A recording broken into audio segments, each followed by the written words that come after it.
Hi. I'll be giving my testimony today. So my name is Grace Yoon, for those of you who don't know. I'll start off with a little bit about myself.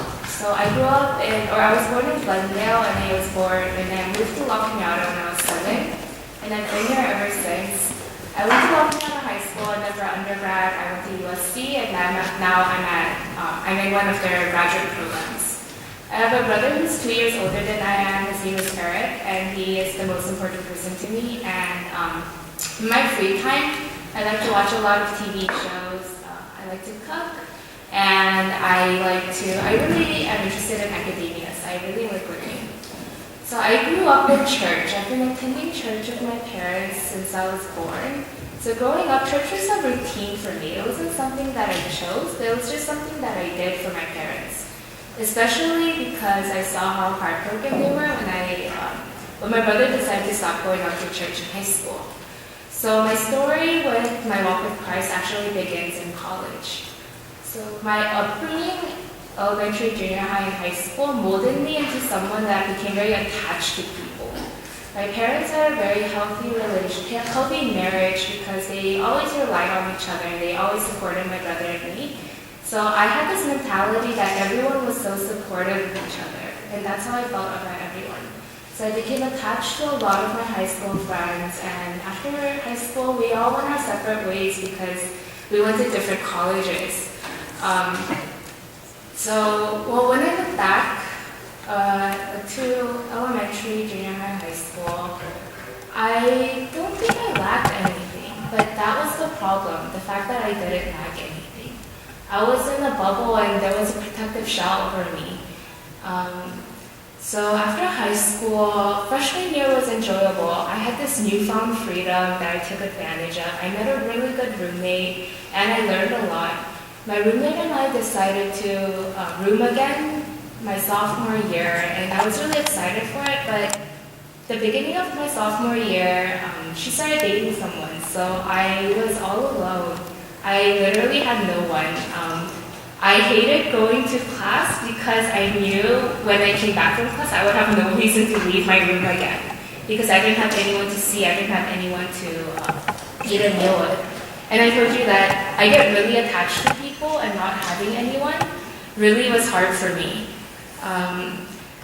The thing was, my freshman year, I didn't really try to make any friends because I didn't think I would be able to replace the ones that I already had. So when I lost my roommate, it was just a clear realization for me that I was all alone. And the more I kept reminding myself of that, the more isolated I became. I barely spoke to anyone, I didn't see anyone, and although this issue is really insignificant, I admit that, being lonely, how is that important? Like pain and hardships, it's all relative. It's relative to our previous experiences, it's relative to our hardest difficulties, and the thing was, this was the hardest thing I ever went through, so it was really significant to me in the moment. We're all social animals, we all need to interact with people, and without that interaction, it really affects us mentally, and that was how I reacted.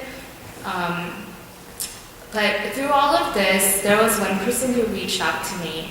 He was my chemistry lab partner, and I previously met him as one of my friend's roommates, and I barely knew him, but he reached out to me and asked me to go to his fellowship with him. And initially, I was really resistant because I didn't know anyone there.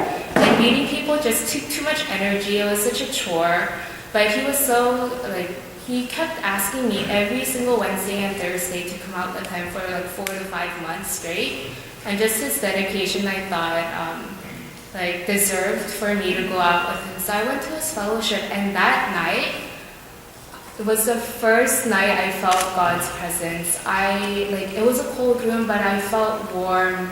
My heart was embraced, and I felt safe. I felt safe from people. I felt safe from school. I felt safe from just the world.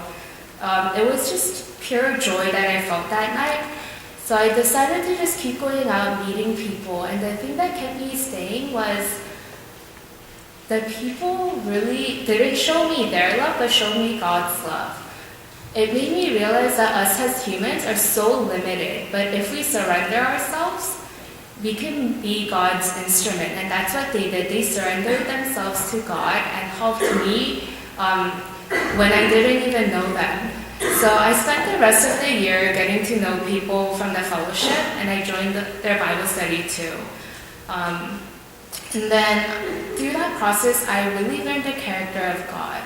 And one of God's characters is that God is a very jealous God. As we sing in His name, He gives and takes away. So if we have any distractions, He'll take them away, as hard as that may be for us. So for me, my fleshly desires was to be with people, and that's what He had to take away for me to receive Him. And although during that process it was really difficult, after He took it away, He gave me His love. I was able to consume my heart with His love, and that was really such a blessing.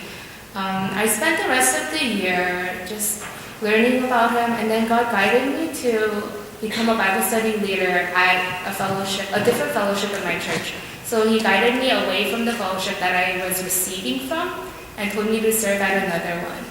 And during that period, my entire purpose was to show these girls God's love, because once you experience God's love, you never want to just keep it to yourself.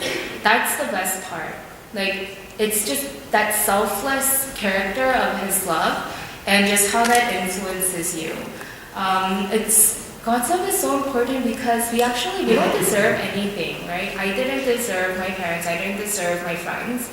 Yet through all of that, He still gave it to me. He still gave me so much joy to fulfill my fleshly desires, and also gave me so much love through His spiritual love.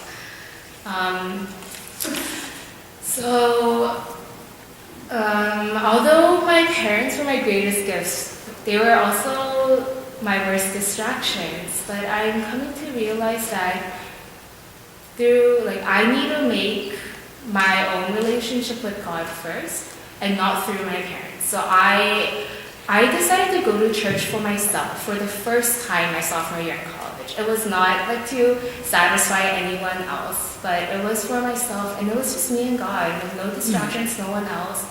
And although there's no one else, I've never felt less lonely than I was in that period.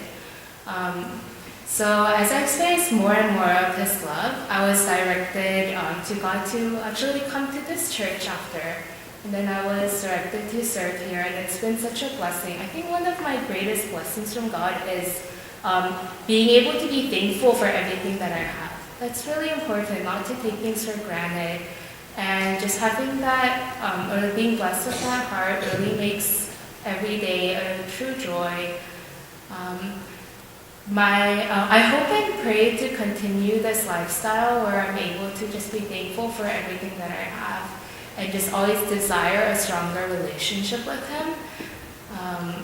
I'm studying right now to become the best Christian pharmacist there is. I know it seems I'm not available for the most part because I'm so preoccupied with school, but I go to school for my future. My voice will be louder because this selfish world gives more respect to those who are educated, and that's inevitable.